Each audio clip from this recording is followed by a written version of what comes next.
First of all, I think your analysis was very straight-lined. History doesn't run in a straight line. Kid, you cannot tell your neighbor he is stealing ducks when you are stealing frogs. As High Commissioner, I was wrong. As Charandas Prasad, I reacted naturally how any person would have. I did not come here for that kind of abuse. I did not come here for that kind of abuse. If you're going to go down that road, I'll walk off. But it's all okay once they're talking. If they were talking, I could not have been here today. You got ADHD. I got nothing. Calm down. I think I've done enough in terms of taking our team out of trouble from losing. Tomorrow, Taylor. That's good. I'm reading the script now, and the first person that comes to my mind to play a detective, Yes, but the an kind of erratic Mikhail detective Rodriguez. is Mikhail Rodriguez. Why an African slap an Indian? Why a man and slap a woman? No, Gildarie, you deal with that. You deal with that. We must encourage platforms like this because it brings together different people and allows for discussions to take place in our country on a multiplicity of fundamental issues. Gildarie, you apologizing for something you think I did is wrong. I don't want you to do that, and you should not have done that.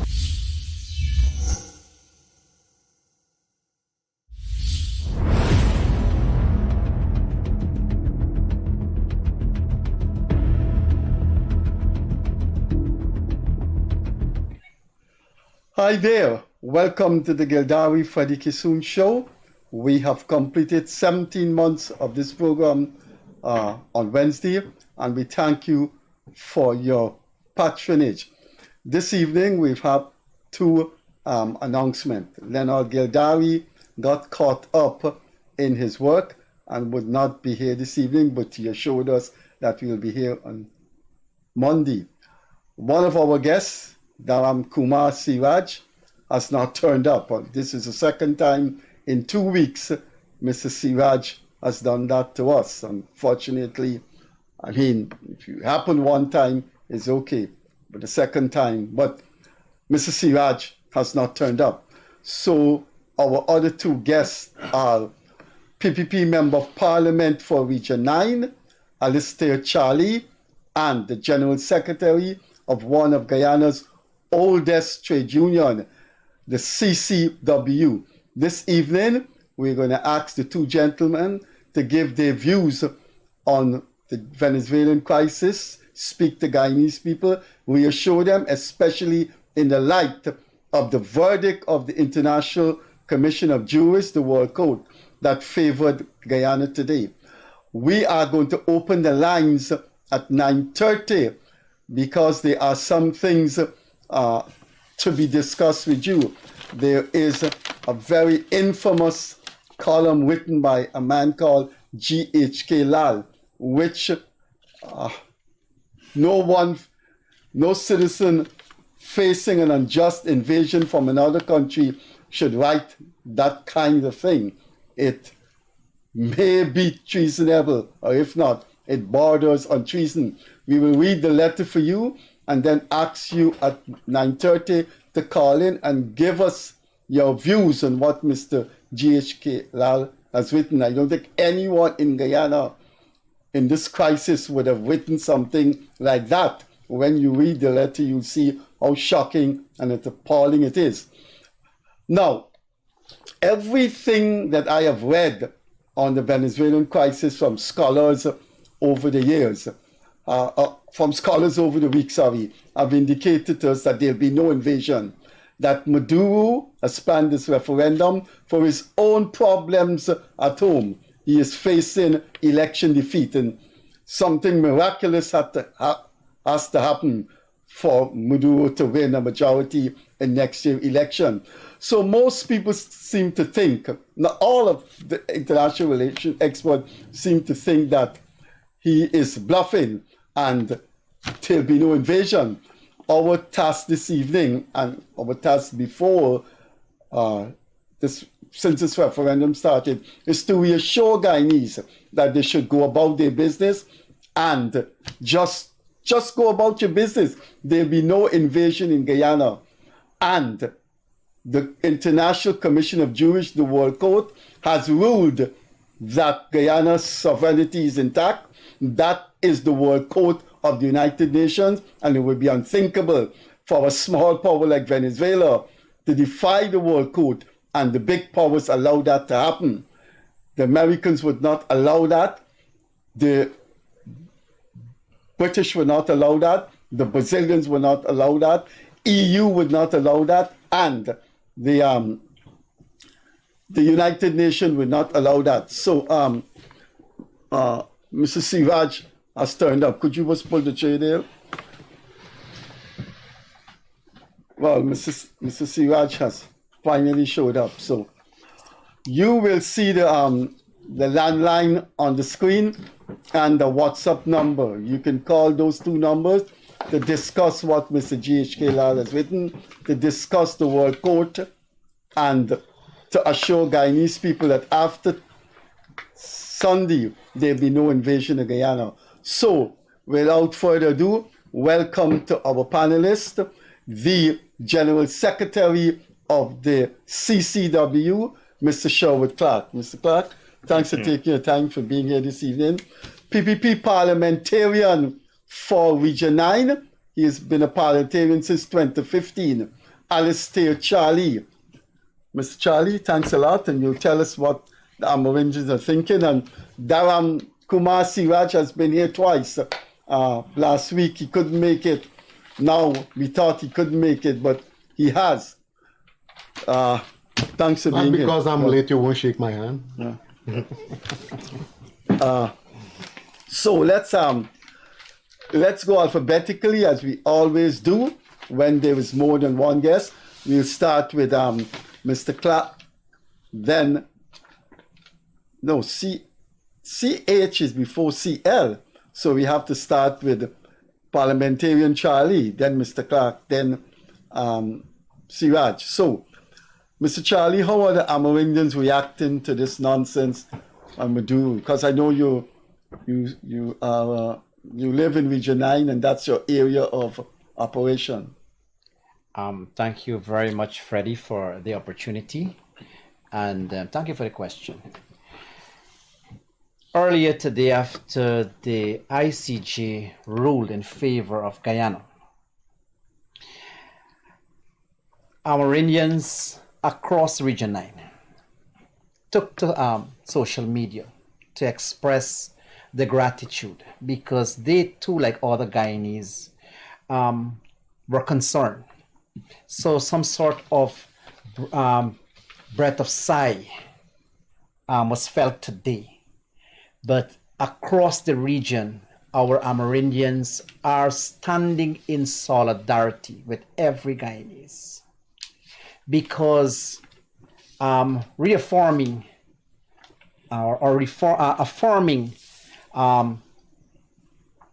that Essequibo belongs to Guyana. And we know that for a fact. As you rightly alluded to in your opening statement, Maduro is bluffing his way, and we as Guyanese should and must go about our daily routines as usual. And that is the route the Rupununians are taking across Region 9. Mr. Clarke, as a trade unionist, you have any assuring words? Well, then you must. Yes. As I join with my colleagues, we in solidarity with the government of Guyana, and from the union's perspective, Guyana is on the right side of history, the government is the right side on history, and the president in Orfantali is on the right side of history, and the general Guyanese people is on the right side of history. We are taking the route of diplomacy, where that we using the court to have this matter dealt once and for all. President Maduro regime is unreasonable in making any claim on Guyana, as we well aware that the 1899 Tribunal Award was a binding document, and it was set. The final settlement was done. So we shouldn't be fear of that, because in my point of view, that we fighting, we defending our sovereignty as an independent nation and a democratic state. Thanks, Mr. Clarke. We'll come to your feelings of how Guyanese should feel about this thing after Sunday. But I see Seeraj. I've known Seeraj for 30 years, and twice in his program, I just know him as Seeraj all the 30 years, so I will keep calling him Seeraj. Seeraj, what you brought something to read in front of you? Is that a book or an epistle or something? Well, I'm late because I was at another forum up the East Coast at Enterprise, where residents requested some information as it relates to this issue. So your program is timely, it's far-reaching, it will reach a majority of Guyanese because a lot of people have a lot of questions. And before you go on, something interesting happened. When you couldn't make it last week, right, you called to say you had migraine. Right. And one of the guests, the former Lord Mayor of Georgetown, said he had migraine too, but he made it.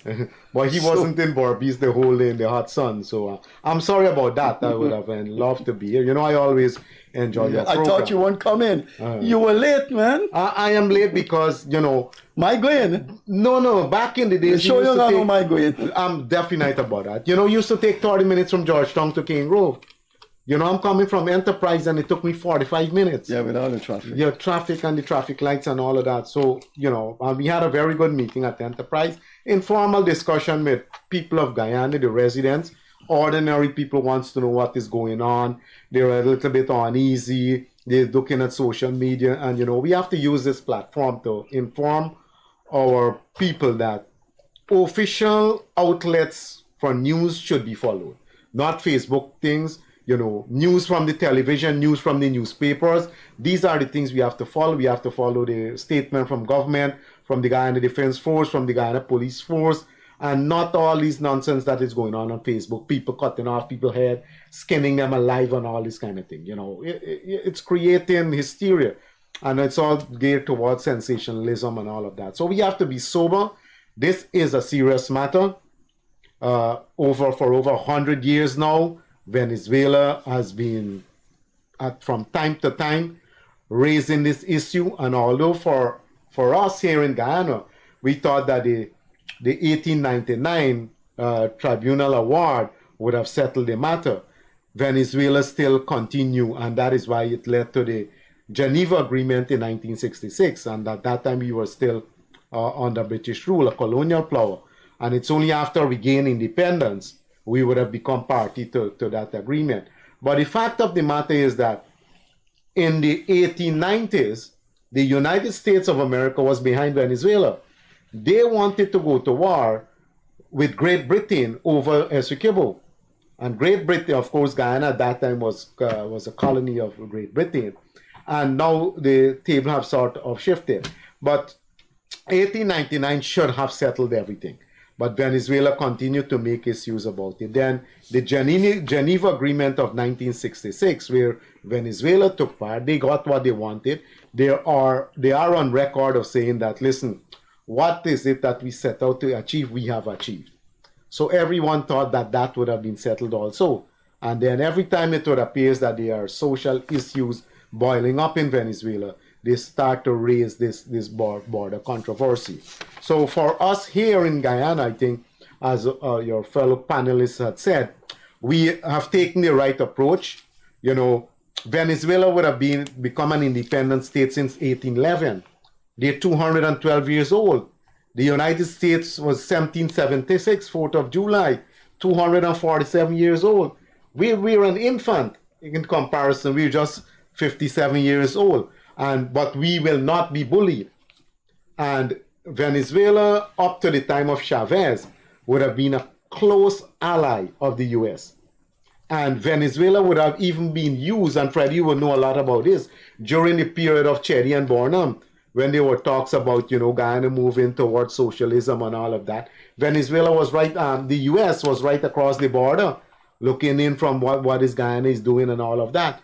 And it's only after Chavez came in, and then Chavez started this process of nationalization and all of that, things would have changed.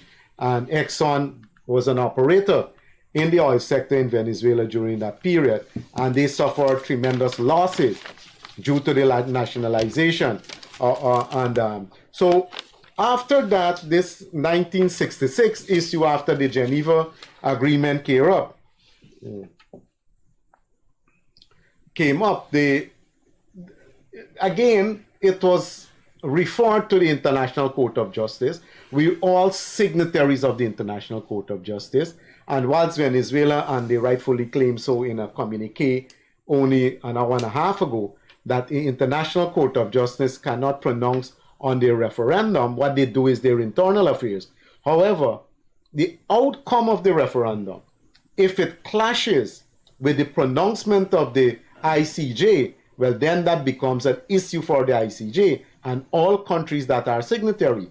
And the unanimous pronouncement by all judges at the ICJ basically was two major issues. One is that Essequibo remains under the administration of Guyana.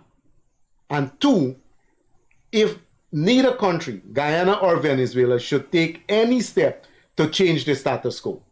So if Venezuela, the referendum based on their law tell them to come through for tell them that they should go and try to annex Essequibo, well, then they got to read that in conjunction with the ICJ, and the ICJ definitely has already pronounced. So it's not a case that Venezuela now can use their referendum to overturn what the ICJ has said. The ICJ has been very clear, and the good thing for Guyana is that these decisions are unanimous. All the judges took one position. So, and let's be clear also, the judges did not pronounce that Essequibo belongs to Guyana. What the ICJ pronounced on is that the status quo must remain until this matter is finalized. So Venezuela is free to go to the ICJ, present their case, Guyana will present its case, the matter will be deliberated upon, and then the ruling will be made. But for now, the pronouncement of the ICJ is that they see enough cause on the arguments presented by Guyana and historical facts to say, let the status quo remain.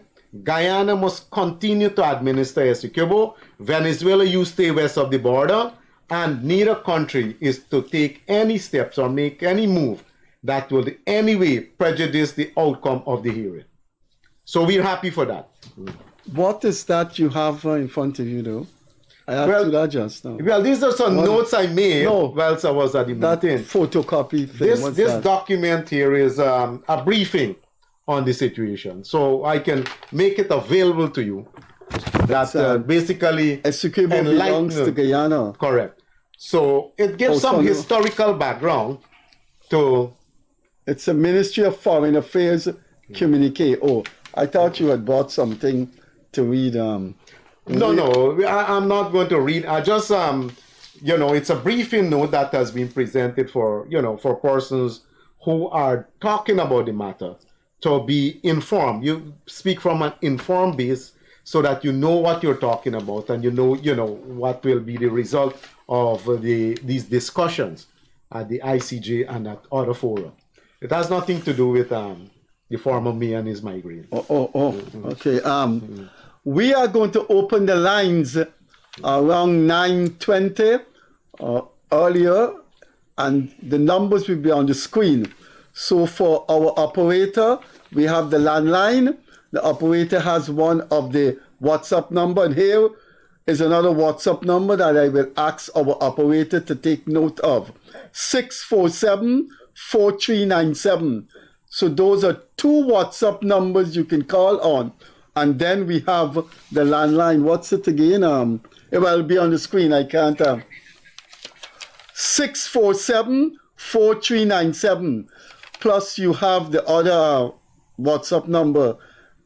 Plus the landline. I can't make out the landline number here. Although I've been doing this program for 17 months, I can't remember. I must be getting as old as Seeraj. Or I must be getting migraine. But so we have 3 numbers.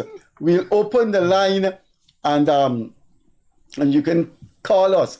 I want to read something and start with Mr. Clarke, with Parliamentarian Charlie. Go to Mr. Clarke and then Seeraj.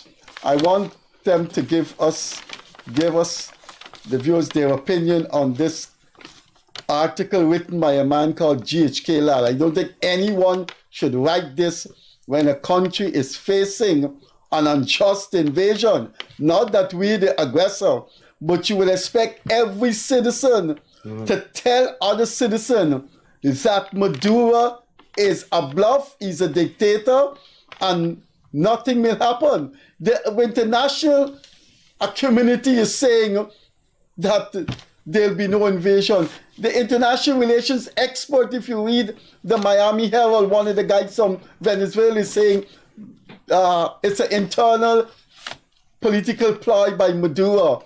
The president has assured us, and this is the man in Guyana who is talking with powerful heads of government. From the time of the referendum, he must have sat down with them. We had, I think they're still in Guyana, as a military delegation from United States. The president must have spoken directly with the Brazilian president. But here is what the private media carry. And here is what G.H.K. Lal wrote. And I'd like the comments from the panelists. And when we open the lines, I find this shocking, and this may be treasonable. I'm reading for you what a citizen said at a time when our country is faced with external aggression. And now I'm reading what he wrote. G.H.K. Lal, who writes for the Starbuck News, the Kaito News, and is part owner of Demerara Waves. I begin. Now I will do something strange. I put myself in Maduro's shoes. In his best head is closer. The odds are great, may never be better than today for invading Guyana. The odds are great and will never be better for invading Guyana. All comparisons favor Venezuela, and unquestionably so. Manpower, money, military means. All of these to Guyana's huge disadvantage. Well, we'll comment on that, whether Guyana has food to feed its soldiers. The international community is sure to be adversarial, but the bell would have already been rung. The deed is done with the invasion. All things considered, it may have been concluded by Maduro that it is better to seize the moment and invade and deliver what has eluded all other Venezuelan leaders for many lifetimes. Maduro will take a chance and invade and deal with the consequences later. Incidentally, some invasions, no matter how condemned by the world, takes an eternity to reverse. When the invasion is completed, the genie will be out of the bottle. Pandora's box, once it is open, this is what will happen. Once it is open, will not close. This is what will happen to Guyana. I will read that again. Just let me explain to you. One, he is saying that there has never been a greater opportunity than today, and Maduro knows that. All the comparative items between Venezuela and Guyana favors a Venezuela invasion. Thirdly, the international community will condemn it, but it will take eternity to reverse it, and the deed will already be done. all things considered, Maduro will say to himself, what all other presidents have not delivered, I will deliver now, and I will face the consequences. This is what this man has written. And even if Maduro didn't know this, when Maduro is reading this, Maduro may say, but this guy has a point. None of the presidents have done it before. Then maybe this is the best time. Starting with parliamentarian Charlie, should one of our citizens be writing this? Freddie, listening to that, the contents of that letter, I will not personally, as a citizen of this country, a sober-minded citizen of this country, will not endorse such letter. I'm appalled by this, the contents of this letter, and I'm appalled by the publisher of this letter. It should not be published because, as you rightly said, I can't say if this writer is insane. It's misleading. It's unpatriotic. We are standing in the 83,000 square miles of our beloved country, joining forces together. We are backed by our foreign counterparts. And here one in Guyana is giving Maduro all credits due. I think this writer, I don't know him personally, JFK Lal, whoever the person is, I think this is uncalled for. It's atrocious. The writer is insane, unpatriotic, not standing with the rest of Guyanese. And I can clearly see, Freddie, that this writer has a completely different agenda. Sam. Long-standing trade unionist, General, in case you just join us, on my immediate left is the General Secretary of the CCW, Mr. Sherwood Clarke. Then there is opposition what the hell? I definitely have migraine. PPP parliamentarian, one of the we're opposition to the PNC. One of the long, yes, the opposition. Yes. Thank you, Mr. Migraine. Thank you.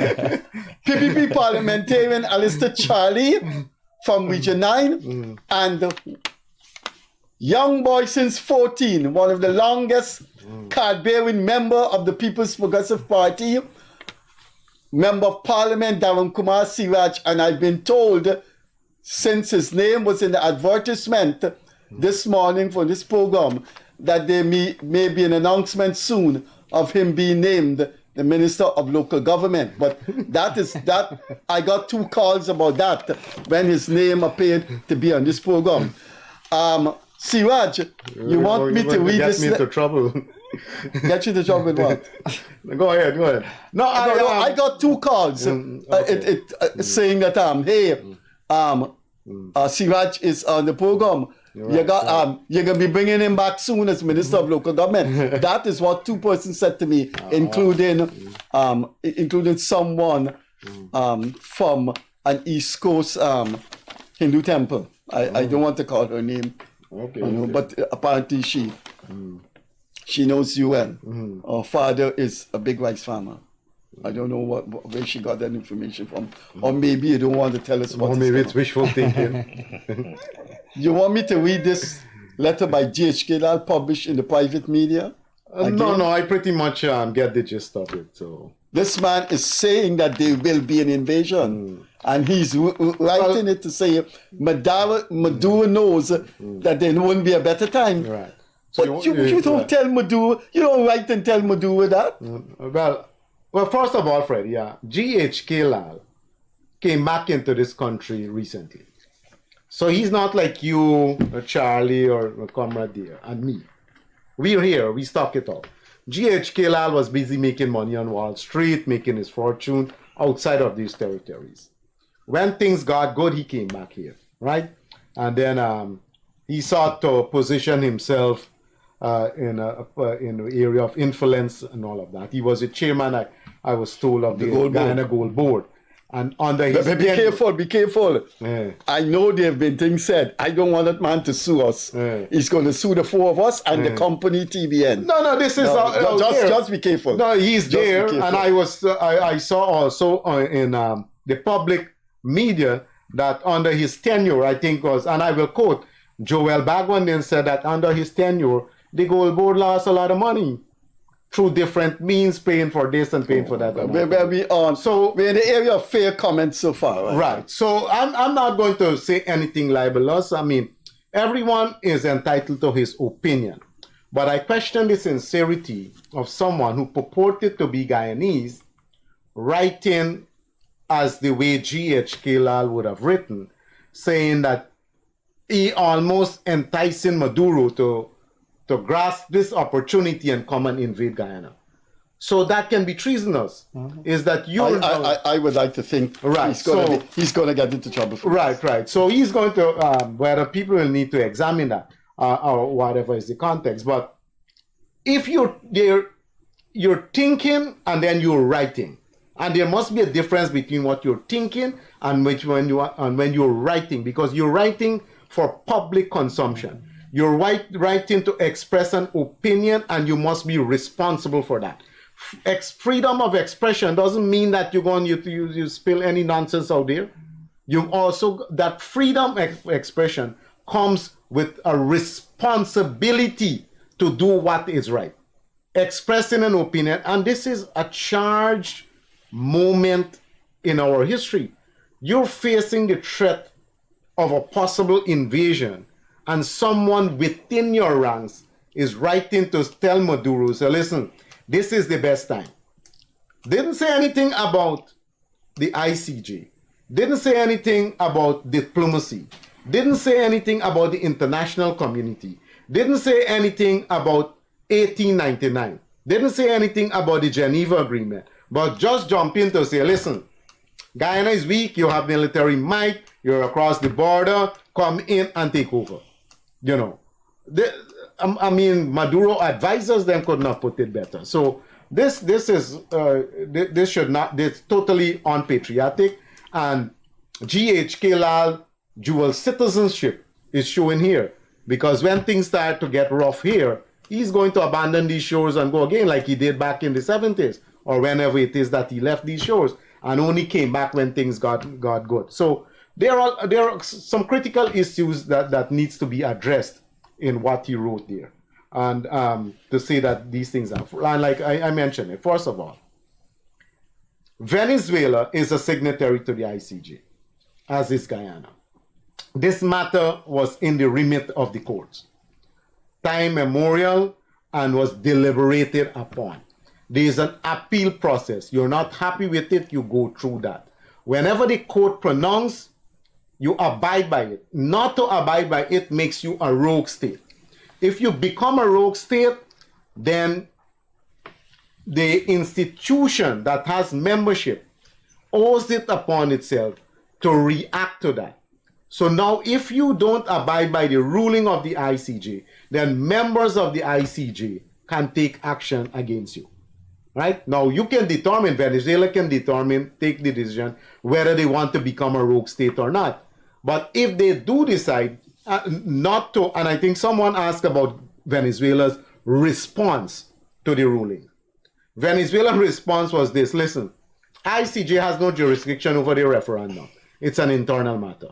And that's totally in order. You can hold how many referendum you want to hold.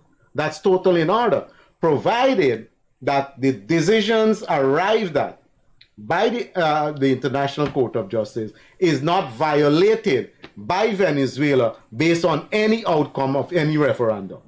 So that's their internal matter. When it becomes a matter for the ICJ and the international committee and Guyana is when it goes against the ruling of the ICJ. So that should be settled. But this particular issue that G.H.K. Lal wrote here, I think previous articles that are pointed in the direction that he's anti-PPP, he's against this government. He wrote about some issues. There's nothing wrong with being patriotic. You are being patriotic. All of us are being patriotic.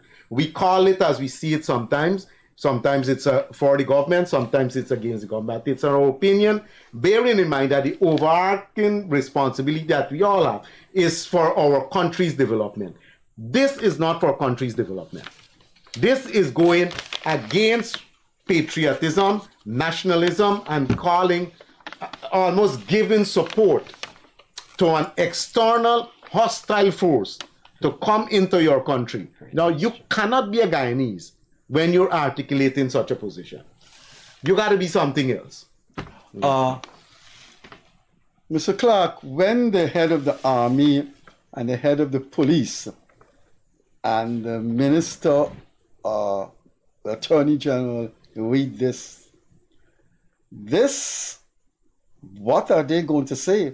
There are indications in this letter in which this guy is saying Maduro is thinking A, B, C, D, and it looks like this is the reality, and Maduro is grasping the reality. He is saying that when you invade a country, this is what GKSR is saying, when you invade a country, the international community will condemn it. But they can take a long time for them to reverse it. Why do you have to put that part?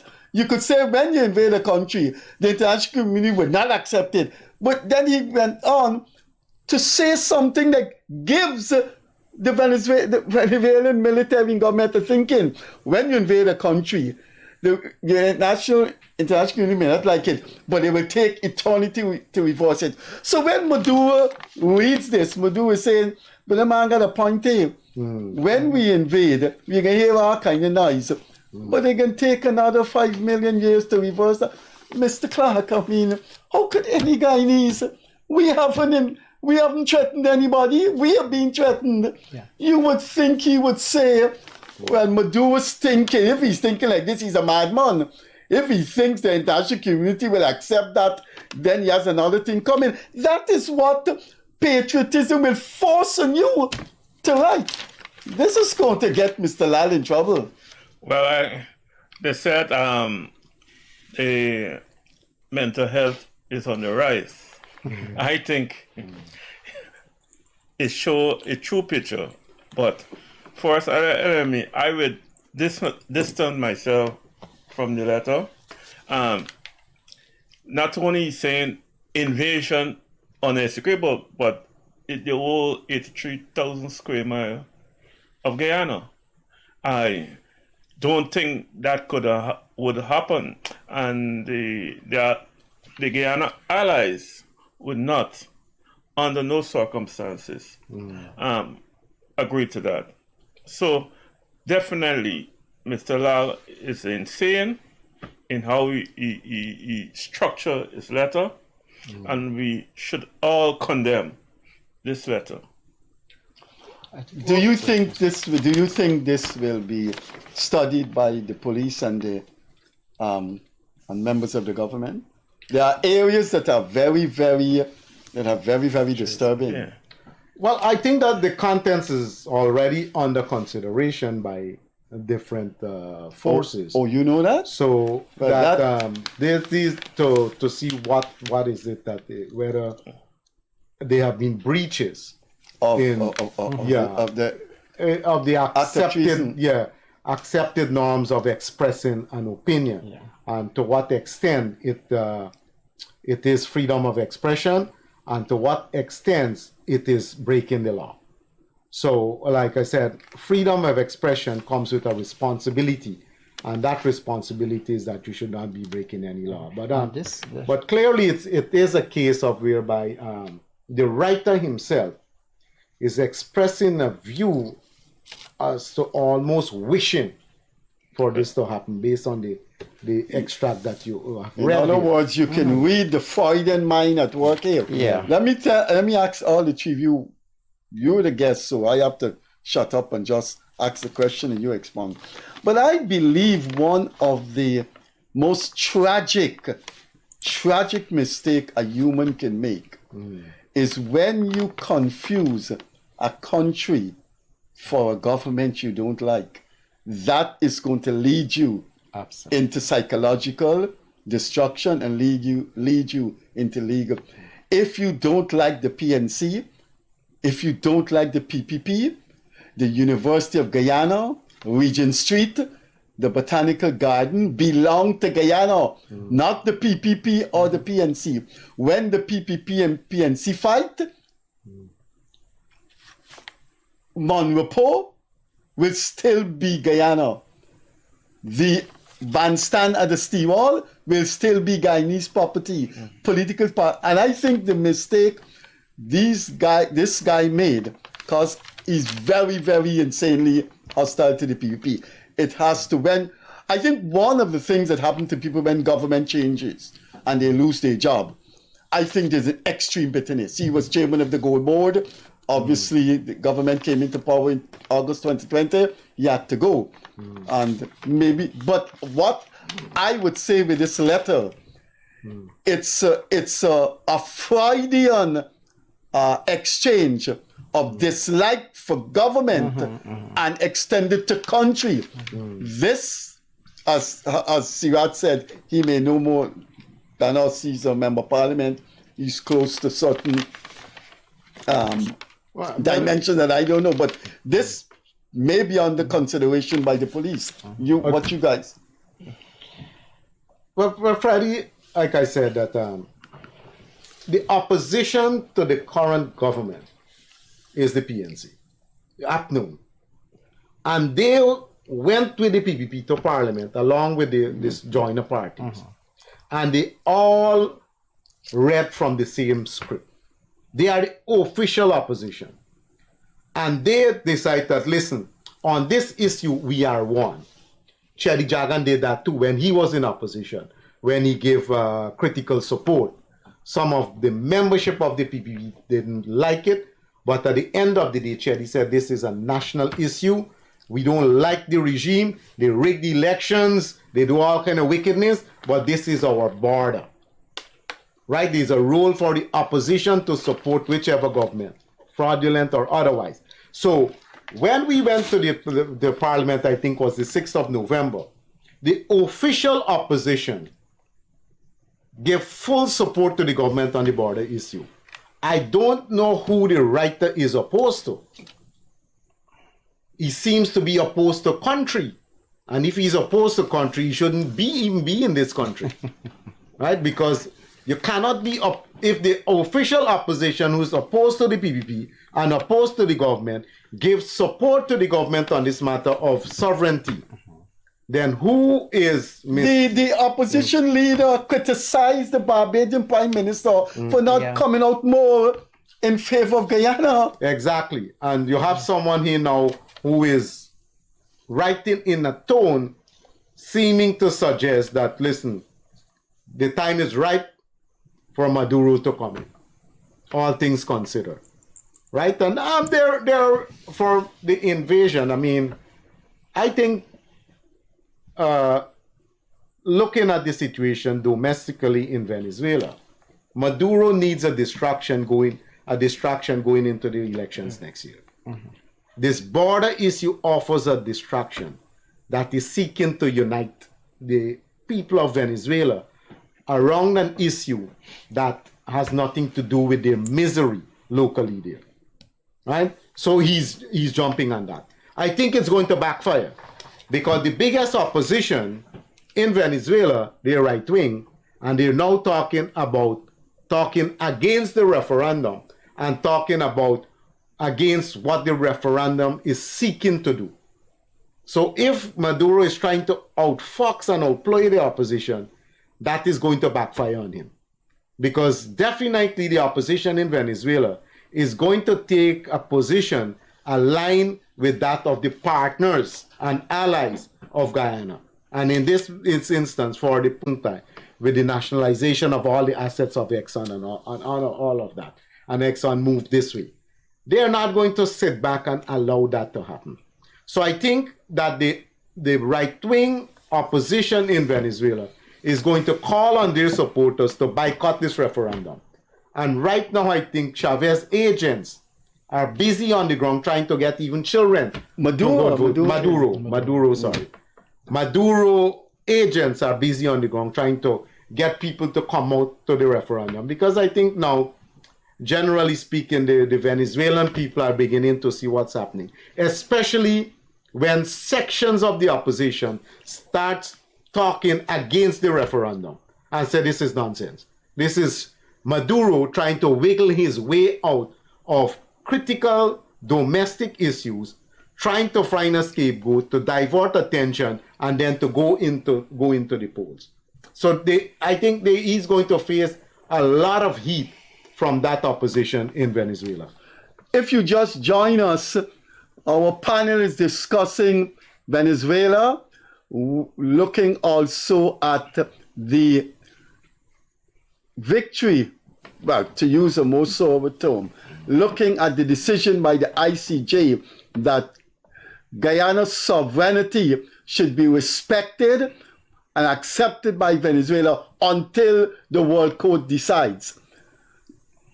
In the studio this evening, to my immediate left, is the General Secretary of one of Guyana's longest serving trade union, a member of the Fight Tug Trade Union Federation, Sherwood Clarke. Next to him is PPP Member Parliament. I got that right. Correct. I don't have migraine. PPP Member Parliament from Region 9. And for the third time in our program, and he gave us a scare this evening when the program started and he was not here. He gave us a scare last week. He didn't turn up because he said he had migraine. He was very active up the East Coast in the sun and he had migraine. But the mayor, the former mayor who was on a panel with him said he did have migraine for that evening too. And he came. So something going around. He did say it. But Dharamkumar Seeraj is our third panelist. I will ask our operator to put 2 WhatsApp number on the screen and our normal landline number. So you can call in, and before you call in, I will read the letter by GHK Lal, which I don't think any other nation facing an unjust invasion by another country would have a citizen writing that. And Siraj did say he thinks, from what he knows, the letter may be under consideration by certain quarters of the state. But those are they're on the screen now. Those are the WhatsApp number. I will ask those people with the WhatsApp number on the screen to put their phone on speaker, so the viewers can hear it. So those are our numbers. Call in and put any question to the panelists individually or ask a general question. I will continue the discussion, then read the statement by GHK Lal, which we haven't, an aspect of which we haven't discussed. The private media actually published this letter. Say what was going through the mind of Mr. Glenn Lal of Kaicho News, the Starbucks News. Mr. GHK Lal, I think, is part owner of Demerara Waves. But before I read the letter and we take your calls, the numbers are on the screen. Let's go back to our panel and ask them. So after Sunday, people just go about their business, right? And don't bother with the trashy mentality of Maduro. Mr. Clarke? Yes, people will have to go back to the normal routines. We have full confidence with the government that handling this matter through diplomacy and what people, the citizens of the country, just go about start preparing for their Christmas season. You share that sentiment, you have your last name is a common first name. Yeah. So yes. Charlie. Yeah. I share the same sentiments, Freddie. Guyanese ought to understand that they have a government. We all have a government that is standing with the people, and it is for the people. I ask that citizens must not be distracted like with the letter penned by Mr. Lal. This is a mechanism to distract the citizenry and get everyone's mind in chaos as it pertains to the border issue.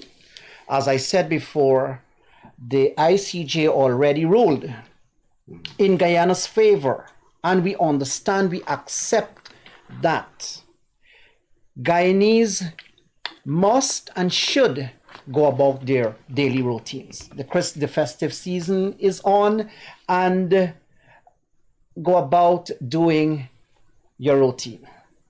Remember always, Guyana is not alone. Guyana has allies that is strong, and Guyana can depend on its allies. We are not left alone. As I said before, Freddie, we have a government, the PPPC government, that is for the people. The security of the citizenry is paramount at this time. So, citizens, you're not alone. And go about doing your routines. Before I read the letter and we start your call, can I ask the cameraman if they're listening to me, just to show what Charlie has on here? Charlie, could you spread your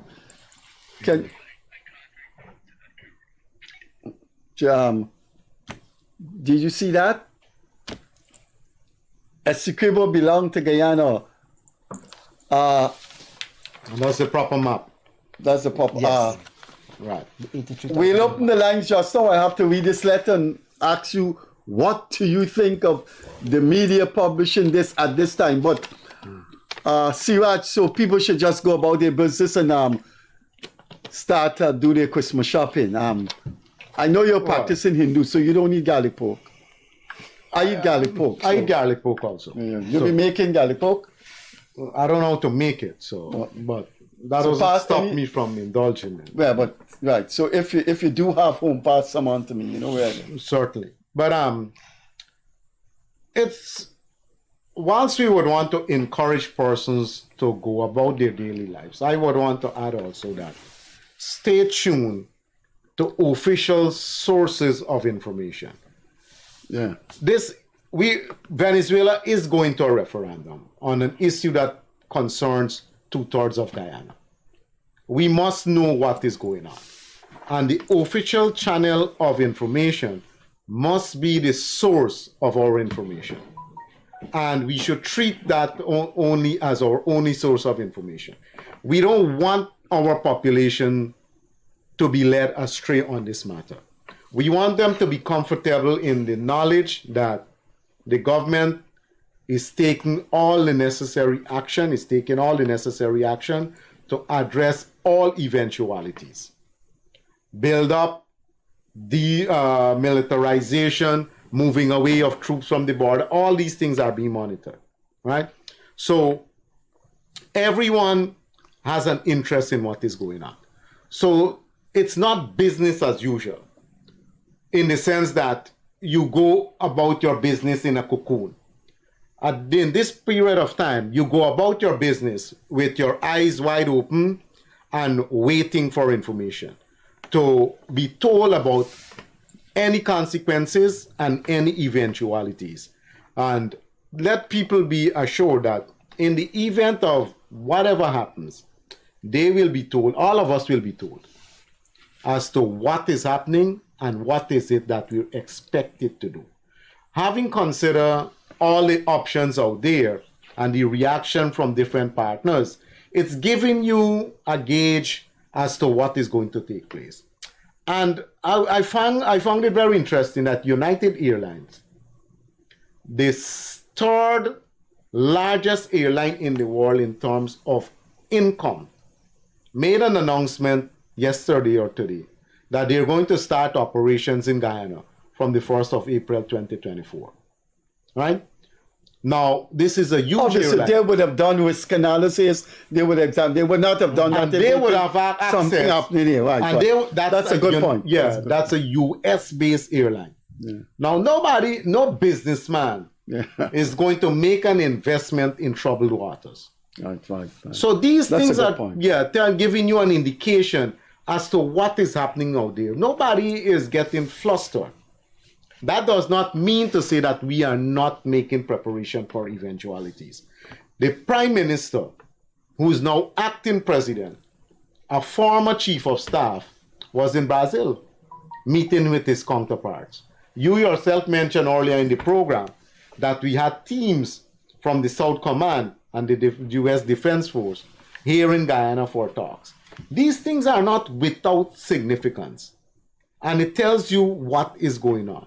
That you have these lines of communication open, you have these things happening, and I don't have to be here to see what you're doing. The way technology operates now, I can be a million miles away and know what you're doing, right? We have eyes in the sky to know what is happening. So the government is prepared for all eventualities. The only thing the government is asking our people to do is to be alert, look out for official outlets for news. We will know what is going on. You will be told what is going on. As soon as the pronouncement was made at the ICJ, Guyanese knew about it. The government officially released summarized extracts of the pronouncement by the judges. So if there is any movement anywhere, people will be told. But they should go about their business normally in an enhanced security environment. Mr. Clarke said he should go about shopping. But not to go and shop 2 bags of rice and 100 pounds of sugar on them side of it. Your normal routine shopping. Christmas time is expected to be a little bit more because people got to make garlic pork and they got to do black cake and all of that. I hope they don't get my going. Right. So they will be told what is going on and what is happening. Yeah, I think it's generally said around the world that Maduro is up to his own nonsense and Guyanese are reassured. But let me mention this thing. You see why people are a little bit more skeptical too, and why probably Lal would have written that thing. There are 2 issues attracting international attention right now that can bear some semblance of what Venezuela is trying to do. One is Russia and Ukraine. Right? So that what he wrote there is drawing on the experience of Ukraine, whereby you had condemnation of Russia's intrusion into Ukraine, but they have been limited international response. That's one thing. The second issue that prompted that gentleman to write that would have been Israel's excursion into the Gaza, the Palestinian issue, right? The excesses and all of that. I mean, Hamas going there and kill people, that's wrong. The reaction multiplied 100 times, that is also wrong, right? But Lal is drawing some correlation from those 2 issues. Which have no relevance. Which has no relevance here. Because you got to go and put a historical context to these 2 issues and link Guyana. They have known. And you're a historian. Absolutely no bearing. Right, you will know what I'm talking about. They have absolutely no bearing, for example. Right. Because after World War II, you had the establishment of the Warsaw Pact countries, which are the Eastern European countries, and you had NATO. But one of the issues is that huge part of Ukraine have purebred Russians, speaking Russians, and Russia is saying, look how you're treating our people. Correct. Right? The Gaza thing. So there's no bearing on a small, little, peaceful country. Right. And a big country saying they want to take it over. There's not a single Venezuelan in Europe. Let me read this controversial letter, and the lines will be open. Those are the WhatsApp numbers. Call any one of them. Our panel will answer. Let me read what GHK Lal wrote. The private media published this. Now, listen carefully, and you see the nuances of the letter, and you see if Maduro is reading this. Maduro will say, well, okay. But let me read this before. Let me see if this is a call coming in. But I want to read this letter before. So we hold that call. Caller, are you calling in relation to the program? But put it in here. Hello? Hello. Are you calling in relation to the program? Yeah, can you hear me there? I can hear you, but can I ask you just to stay on the line? Stay on the line. Let me our read this moderator letter. is reading a part of a letter, and then you will come in as soon as he's finished. Is that okay with you? That's fine, yeah. Okay, now let me read what GHK Lal has written. The lines are open. We have a call on the line. We are talking about Venezuela. This is what Mr. Lal wrote. Now I will do something strange. I will put myself in Maduro's shoes and in his head, which is closer. The odds are great for invading, maybe never better than today. All comparisons favor Venezuela, and unquestionably so. Manpower, money, military means, all are there to Guyana's huge disadvantage. The international community is sure to be adversarial when the invasion occurs, but after the invasion, the bell would have already been rung, the deed done. All things considered, it may have been concluded by Maduro that it is better to seize the moment, better to invade now and deliver what has eluded all other Venezuelan leaders for many lifetimes. Maduro will take a chance and deal with the consequences later. Incidentally, some invasions, no matter how condemned by the world, take eternity to reverse. When the invasion is completed, the genie will be out of the bottle. Pandora box once open will not close. This is what will happen to Guyana. All right. That is what, could you read that? That was in a letter you suppose I'll print. Caller, you're on the air. Go ahead, please. Yes, good evening, gentlemen. Very interesting program.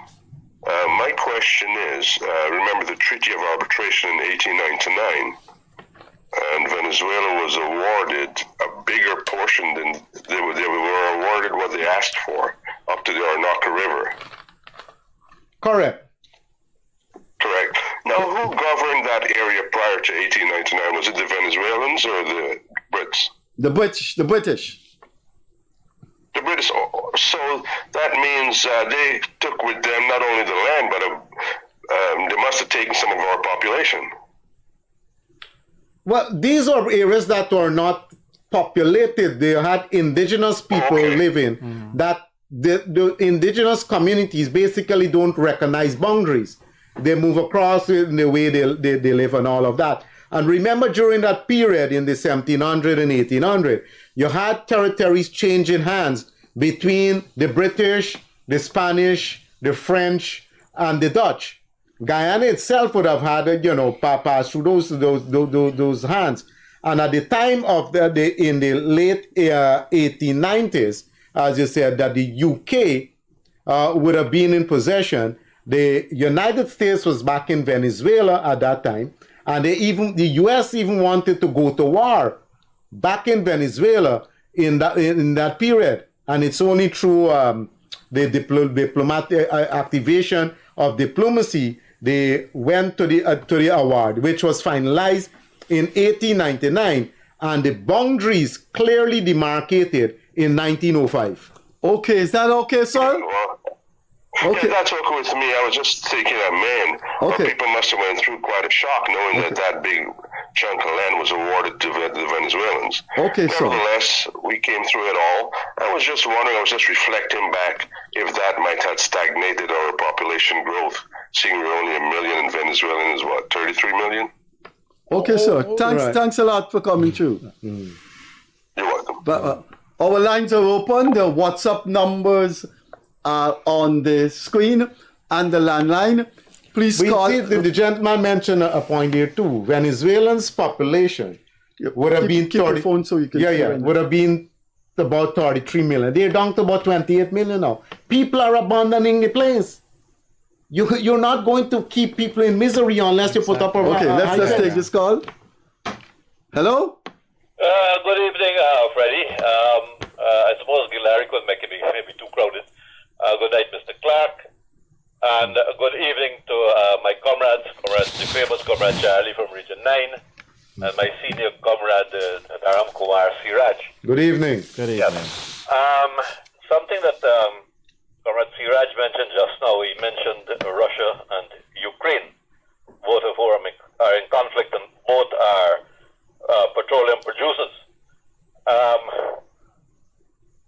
If you look back to the last 50 years or so, out of the 41 petrostates on the planet Earth, the 40 plus Guyana, there's 41.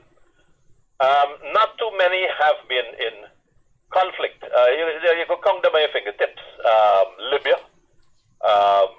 which has had civil wars, and Kuwait, which was invaded by Iraq, which paid a very heavy price for that invasion. But when you look at the rest, you have not seen attacks on these petrostates. So it's not something common that a petrostate will be attacked. I mean, Guyana is the newest one on the block. But oil basically drives capitalism on the planet Earth, and Guyana has the purest oil on the face of the planet Earth, right? And everybody wants it, especially the Tyrannosaurus americanus rex, and I don't think the Tyrannosaurus americanus rex is going to allow Venezuelan velociraptors to come and create havoc here. The oil is nowhere near Essequibo. All the oil is between the Berbice River and the Cortes River. That is another point to note, yes. Yeah. So, and then you have the Brazilians already mobilized and moving to the border, and I'm sure our GDF will put up a good, they will represent themselves along the Guyanese River. It would be extremely foolhardy. There's so much for Venezuela to lose. Right now they're begging the Americans to revive their, almost extinct oil industry up in Lake Maracaibo, where they produce the world's dirtiest oil. Although they got 300 million barrels of it. 300 billion. It's not in the interest of Venezuela to do nonsense right now. Well, that's the way some of us are seeing it, and you know that. That's the way most people in the world who know about the conflict is seeing us. That we should. But thanks for coming through. Thanks for coming through, sir. Yeah, we have another call on the line. Caller, go ahead, please.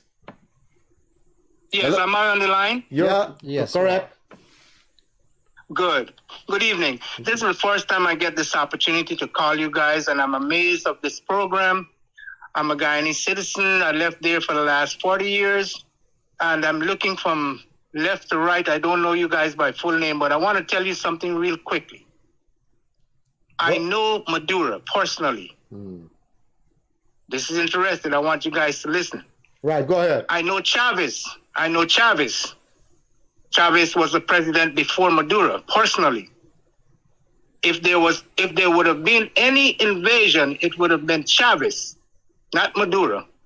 Maduro has enough sense to know that if he bulldoze and invade Guyana, what he's going to run into. He knows that clearly. So I'm telling you this clearly, right? Relax. Maduro would never try to get Essequibo. I lived there for 10 years, and I know these guys personally. I'm in the Midwest right now. I'm in Kansas City, Missouri right now, and that's my home. Okay. Maduro would never go there. With that letter right there that you just read, let me tell you something about that letter. I don't know the guy's name. What was the guy's name again? Clarke? G.H.K. Lal. C.H.K. Lal. G as in... No. G as in goat. G.H.K. Lal. Go. Okay. Let me tell you something. And listen carefully, panel. If that was a Venezuelan that did something like that in Venezuela, he would have been ostracized by Maduro or even by Chavez immediately. Correct. Y'all hear me what I said? We heard you loud and clear. We're hearing you. Immediately. If that was a Venezuelan that did something like that, he would have been ostracized immediately by either one of the President Chavez or Maduro or even Lucinchi, Jaime Lucinchi. he would have been ostracized. These people that I just called, I know them personally. Like friends, handshake, sit and eat. That guy that's in Venezuela right now, dressed up with all of the stars and shining, not everything glitters gold. He would never invade Guyana because he knows what's coming. He's so smart enough to know the backlash is going to be so heavy. He doesn't have food to feed his people. All right, but another thing, let me touch on one more point. Before you go, quickly. Just before you go, why you think that since you know them, why you think they're taking this action to go to the referendum and put in some personnel along the border? Okay, that's very important. Now, it's going to distract. He wants a distraction. Okay. He's going into election right now. Okay. Just like what the guy over there in the white explained. He's going to have an election, and he needs a distraction. And this is the only distraction that he can have. But guess what? He got something else coming. Because 75% of the Venezuelans don't want this. The 25% of Venezuelans are the army. Right. And these people can't even feed their own self. All right, so they can't even feed their own self. Okay. Let me share this one more thing before I go briefly. There was a relative of mine that came down to Georgia, Atlanta, Georgia. And when she got to Georgia, we took her in a grocery store and she fell on her face on the ground crying. And we thought she had fainted. But we tried to call the ambulance. When we picked her up, you know what she said? Look at these stores. Look at the shelves. Look at the food. And my people in Venezuela dying of starvation. Just to show you, Venezuela is starving, guys. Thanks, guys. What you guys can do is help them with some food. Thanks for coming through. All right, thank you very much. Be the big brother and help them with some food. Thanks. Don't worry about it. Okay, so bye-bye. Hello? Right, bye. Hello? Very good evening. Yes, you're on the air. Yes, sir. No, good night. Funny. Good night. My contribution is that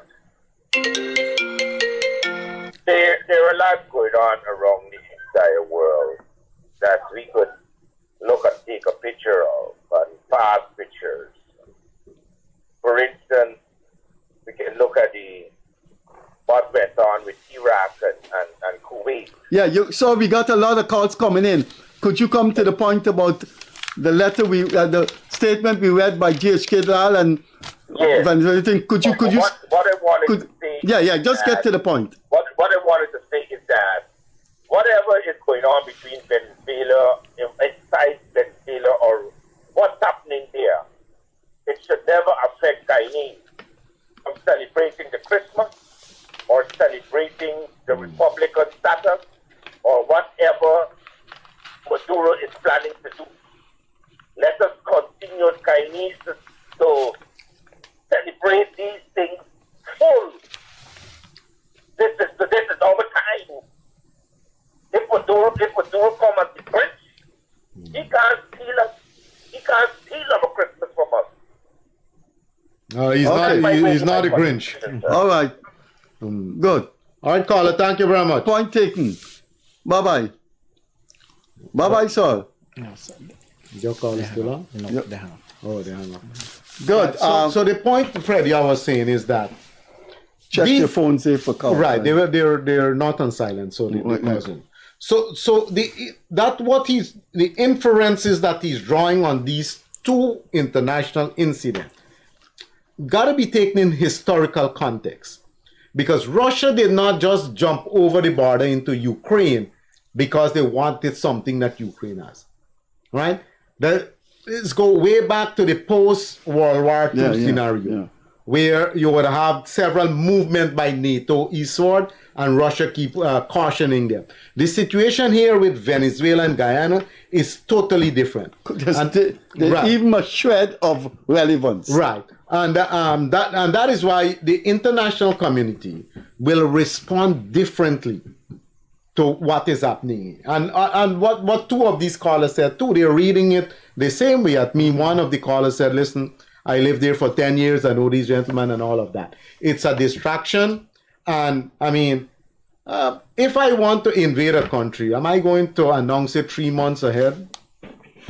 So listen, put up your guards, I'm coming there for you.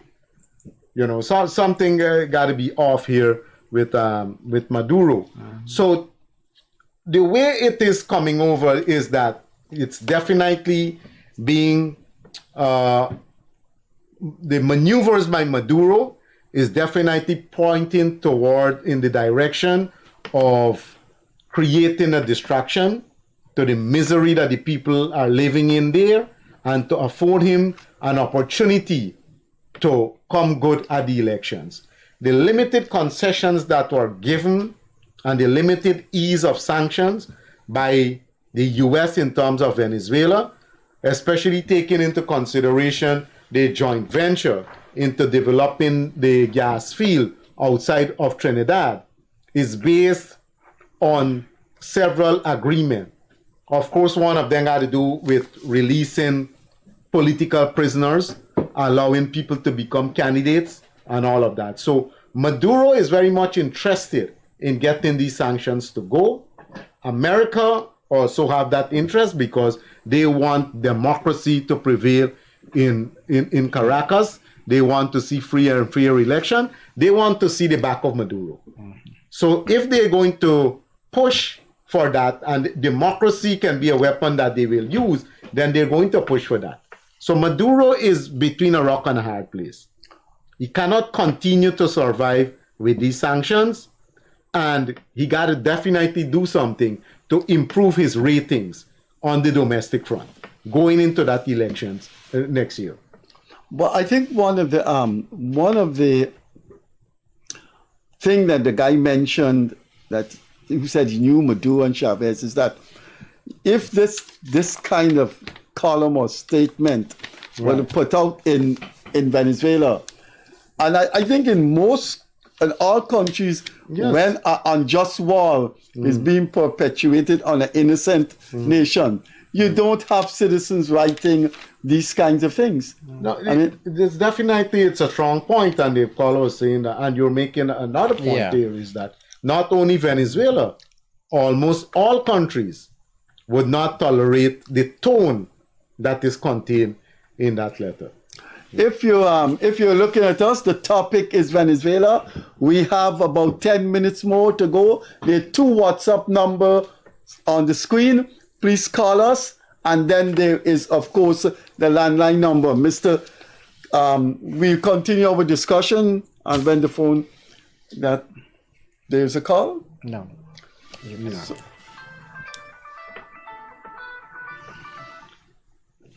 Caller, good evening. You're on the air. Hello? Good night. Can you hear me? Yes, go ahead. Okay, I'll make it very brief. A special good night to everyone. First of all, let me congratulate Guyana on the ruling of the International Court. And also thanks to everyone involved that make this a reality. And encourage all Guyanese to have a peaceful Christmas, especially to the people of the interior. I also want to thank you guys for continuing to inform and educate the public. And you guys are doing an excellent job. Well, thank you very much. Real quick before I go, I want to say a special good night to Mr. Charlie. You have done the School of St. Ignatius very proud. Thank you so much. Well, thank you very much, sir, for the compliment to Comrade Charlie. I don't think he's finished. You finished, sir? Yes, we went to school together. I don't want to disclose my full name, but no, tell Charlie. Come on, tell Charlie who you are. There's nothing to be secret about. My last name is Poon. Your last name is Poon? P-O-O-N. That's correct. P-O-O-N. Poon. That's a very unusual last name, Mr. Poon. Yep. We live in the interior region 9. Well, my parents are there. I'm not. I'm currently living overseas for some time, but yeah. Yes. So I'm proud of Mr. Charlie. We went to the same school, and I'm glad you make me and all of our friends that went to that school. I'm really proud of your achievements. But why are you calling him Charlie? Charlie's his last name. Alister. You would know him by Alister. Yes. Okay. Anything else? All right. No, thank you, gentlemen. You guys have a good night. You too. Take care. Bye. Charlie, you did your Ignatius school very well. Hello, good evening. You're on the air. Hi, good evening, guys. Go ahead, please. Yeah, that the Freddie Kissoon show? Yes, you are. Yeah. Yes, sir. Yeah, I just want to tell you guys that Maduro doesn't have he's just bluffing what he's doing there, because he doesn't have the popularity. He doesn't have the popularity then to he's just using that as an excuse, like just to hold that referendum as an excuse, you know. He doesn't have the popularity, he doesn't have the money to go to a war. So I don't know why people is worrying about with Maduro. If Maduro had wanted, he would have gone. He would have already gone in and invaded the Essecuba, take over the Essecuba already. But if he do that, he know the consequence of the international community. And like what happened in Iraq, you know the consequence of our reaction too. All right, caller, thank you very much for coming through. Wait, are you finished, sir? That's it? I think people should be worrying more about the opposition than what they're worried about Maduro taking over, invading Guyana. They should be concentrating more about the opposition taking over the country instead of Maduro. So, which opposition can take over the country? The opposition in Venezuela, Maduro should be worried. Is opposition in Guyana or in Venezuela? They should be worried. They should be worried about the opposition in Guyana taking over Guyana, because they're gonna make Guyana worse than Venezuela now. So that's what they should be worrying about. They shouldn't be worried about Maduro. Maduro is taking over. Maduro is not that crazy to do that. So okay, all right. Okay, you guys have a good night. Good, thank you very much. Good. We have 8 minutes remaining on the program. Please call in and tell us put your questions to the panel or your comments on the ruling of the World Court that was in Guyana's favor today. Put any of your questions to the panel. Sherwood Clarke, General Secretary of the CCW. Alister Charlie, Region 9 representative of the ruling People Progressive Party in Parliament, and the evergreen long-serving PPP servant, Dharamkumar Seeraj. I did say when his name was on the screen, I got 2 calls saying that Mr. Seeraj will be the next Minister of Local Government. One is a young woman I know she told me which Hindu temple she's from and who's her father, rice miller. Well, Seeraj is the chairman of the Rice Producers Association, and he's been the chairman for a very long time. So let us have your calls as we wind down. And Mr. Clarke, so you're going to go about your business as usual after Monday? All the workers that fall under my jurisdiction to go about the thing, and we will try to let's see what have the right information disseminated to the workers. Yes, you're on. Tune down your volume. To the panel. You listen to tune down your volume. We're not hearing. Okay. Just a. We lost that call. Take that off. Seeraj, something's coming in there. Good evening, caller. You're on the Freddie Kissoon show. Yeah, good night, everybody. I don't know if you all take note, but sudden aggression against Guyana supported by I believe this thing really was being instigated by a guy in Brooklyn, because that guy wrote to everybody to get rid of the PPP government. and he's against that view. And this guy cares nothing about what the consequences. Somebody instigated Maduro, that's what he said. Yeah, and you said somebody from Brooklyn instigated Yes, Maduro. a guy from Brooklyn. Yes, I believe the guy from Brooklyn. Obviously, he wrote FBI, he wrote the CIA. And he instigated Maduro. Okay, sir. Right. He's the person who instigated it. Aggression. All right. Thanks for coming through. We got other callers on the line. Could you take that off? Thanks. We have a caller here. Hi, good evening. So you have to lower your volume.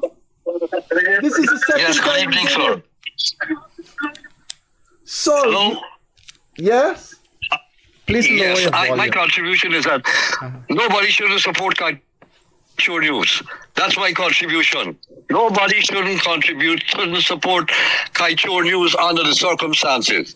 Thank you very much. Okay, thanks, sir. Thanks. He's referring to Kaicho News. The caller is very crisp.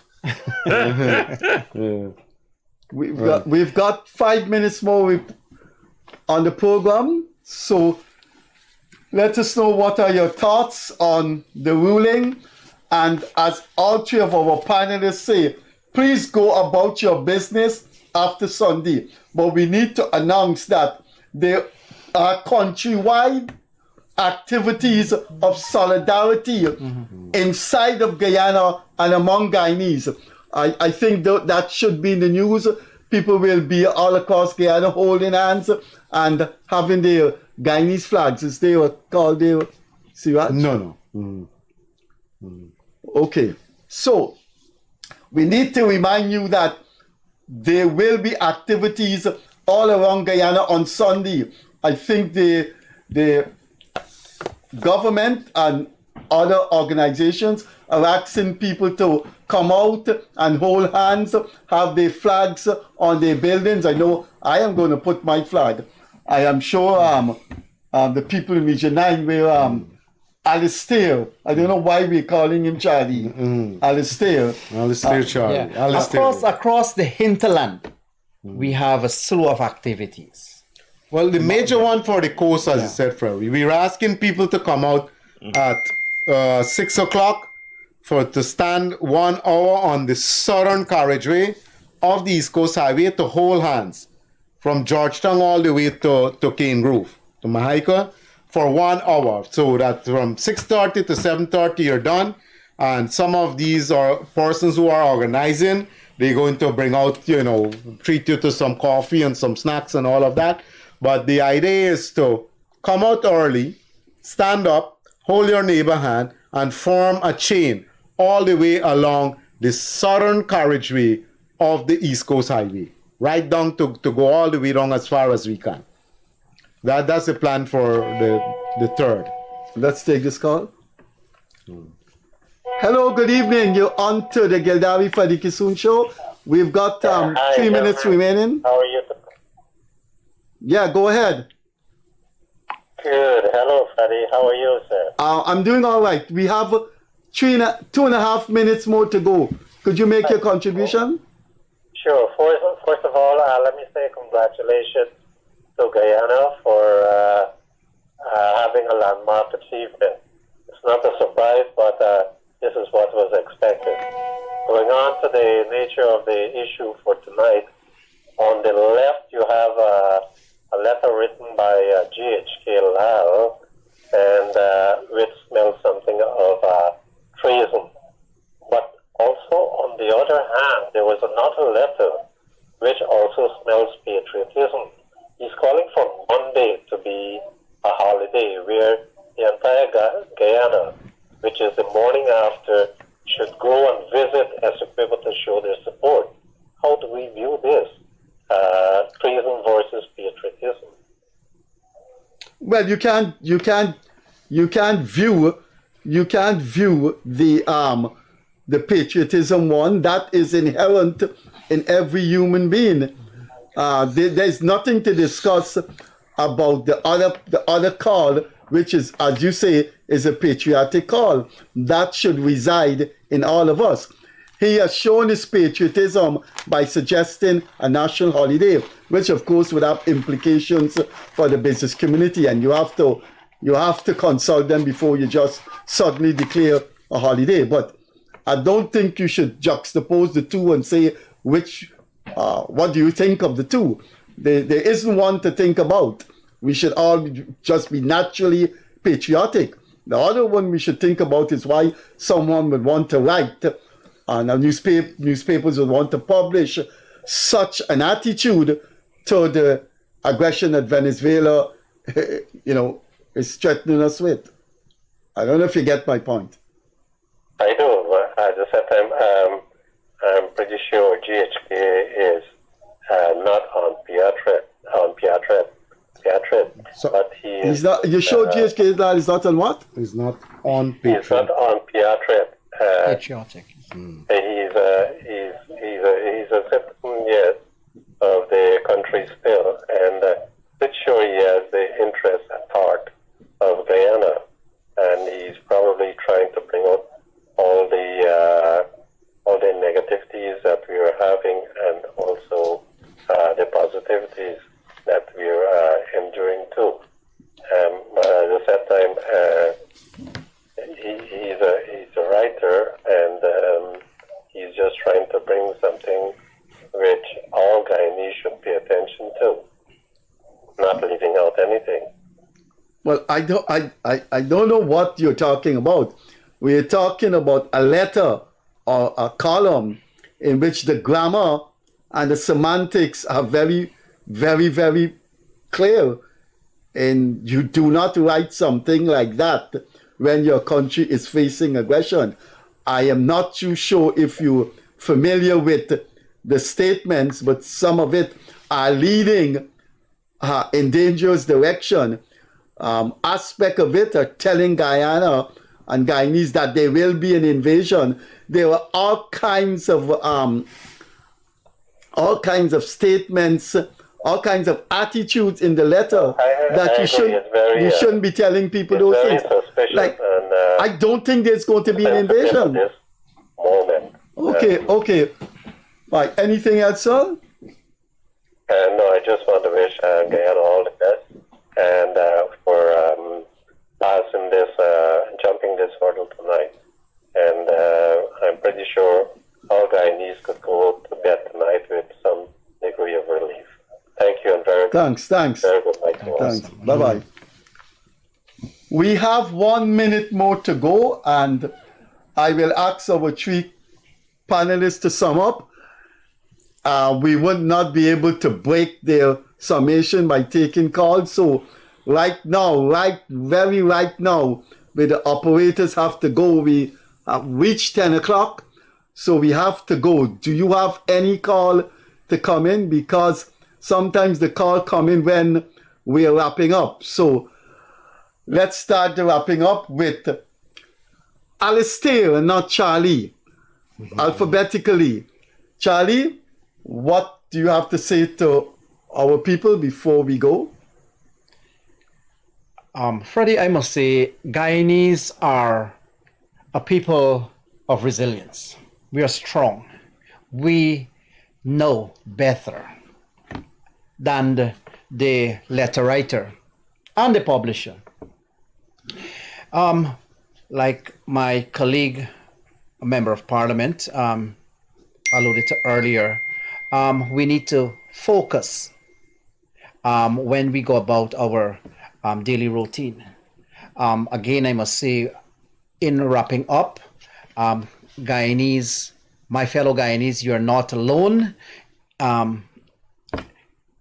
You have a government, again, I must say, that stands with you. Mr. Clarke? One word I would want to say, unity, and the citizens of the country should unite around the government in having one focus on defending our sovereignty. The long-standing comrade of the PPP and a friend of mine for the past 35 years. But he has let me down in true respect. He had migraine, didn't turn up, and started late when the show, came in late when the show started. Will there be a third occasion of this? Not at all. Not at all. Good. I'll be there. I'll be here like Charlie, 30 minutes before showtime. Yeah. Charlie was very early. Yes, he was. Seeraj, Guyana knows you. You've been around a long time. Yeah. Give some reassurance to Guyana. Well, the government has demonstrated its capability to navigate rough waters. We have done it locally. We have done it internationally. We have won every single battle out there with Suriname on maritime issues and border issues, with Venezuela. With the way we compile our report, the government must be given all kudos. President Ali has led from the front. We have a master team of people from different strata of society, opposition and government, and we have done well. What we have to take away from today's ruling is two things, basically. One, the International Court of Justice has said Guyana remains in command of Essequibo, administratively and otherwise. That's one. Secondly, neither country is to do anything that would any way or form affect the status quo, in any way affect the what currently obtains. That is what the ICJ says. Our people and our government, we are prepared to face any eventualities. There should be no panic among our citizenship. Everyone should go about their job as normal, go about your chores as normal, with preparation for your Christmas and all of that. The government will give you adequate notice through official channels as to what is happening and what we are expected to do and our reaction to any scene in any situation. So my message here to our people, everything is going to be all right. As the president of the Rice Producers Association, there is rice for Christmas? There is an abundance of rice, and we can even send some over to Venezuela. Okay. Our panel this evening was Mr. Sherwood Clarke, the General Secretary of one of Guyana's leading progressive trade union, the CCW, PPP's parliamentarian from Region 9, Alister Charlie, and Dharamkumar Seeraj needs no introduction. At the age of 14, he's been in the PPP and in the national spotlight with the PPP. On Monday, we will be here celebrating Gildarie's birthday, also with a professor who has written a paper long time ago on Venezuela. He will discuss that. So, have a pleasant weekend. Go about your business as usual. Let me emphasize what has been said throughout the length and breadth of Guyana, and all the people who are academics and scholars writing about the Venezuelan threat to Guyana. There will be no invasion of Guyana. Rest assured that Maduro may be a dictator, but he knows fully well that that's the end of him and Venezuela if he should intervene and invade a small country with strategic interests to the world, including Brazil and the United States. This is not the Guyana of 70 years ago. This is a very, very rich oil-producing country, rich in terms of the oil it has to offer on the global market. The United States, Brazil, just not going to let Venezuela come in here and take 70% of Guyanese territory. That isn't going to happen. Just go about your business. Tomorrow, Sunday, Monday, and just go on until the day of garlic pork and pepper pot and cook up arrive, and that is Christmas time. We'll see you here on Monday. It's Gildarie's birthday. There should be some little celebration. Thanks for being with us. As I normally say, catch you later. Bye-bye.